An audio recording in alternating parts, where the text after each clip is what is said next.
আমি এসেছি পদ্মার একদম খুব কাছে, পদ্মা নদীতে। পদ্মা নদীর এইখানে সম্মুখভাগে পদ্মা গার্ডেনের এখানে কাছে চর পড়েছে। এই ঠিক চরের একদম সীমানাতে চলে এসেছি।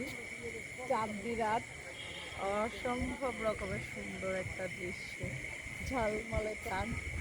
আজ যদিও আষাঢ় মাসের আজকে 27 তারিখ, তবুও একেবারে চাঁদের জৌলুসতা ভরপুর। মানে আষাঢ়ের চকচকে পরিষ্কার আকাশ, বেশ ভালো লাগছে, খুব মনোরম পরিবেশ। এই তো আর কিছুদিন পরে এখানে দেখা যাচ্ছে সবুজ সবুজ কাশ ফুলের গাছ।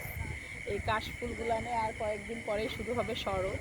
শরৎকালে ফুটবে একদম শুভ্র সাদা কাশফুল। তখন আসলে এই পদ্মার চেহারা আবার নতুন রূপ ধারণ করবে।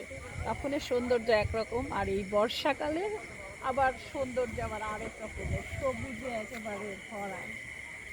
আসলে এইরকম সময়ে মানে চাইলে প্রিয়জন বা মন খারাপ থাকলে, মন ভালো থাকলে যে কোনো মুহূর্তে আসলে এরকম জায়গায় আসা যায়। প্রকৃতির কাছাকাছি আসলে আসলে মনটা ভালো হয়ে যায়, অন্য রকমের একটা আসলে হৃদয়ে স্পন্দন তৈরি হয়, ভালো লাগার এক মুহূর্ত তৈরি হয়। আসলে প্রকৃতি মানেই তো সুন্দর, আর প্রকৃতির কাছাকাছি যত যাওয়া যায় ততই আসলে মন ভালো থাকবে।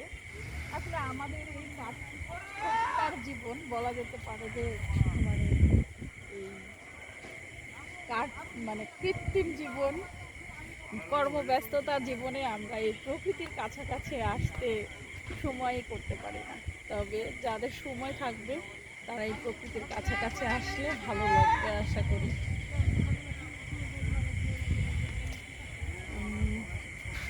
যাদের সময় থাকবে আসতে পারেন এই বর্ষার কোনো এক চাঁদনি রাতে, অথবা শরতের কোনো এক চাঁদনি রাতে।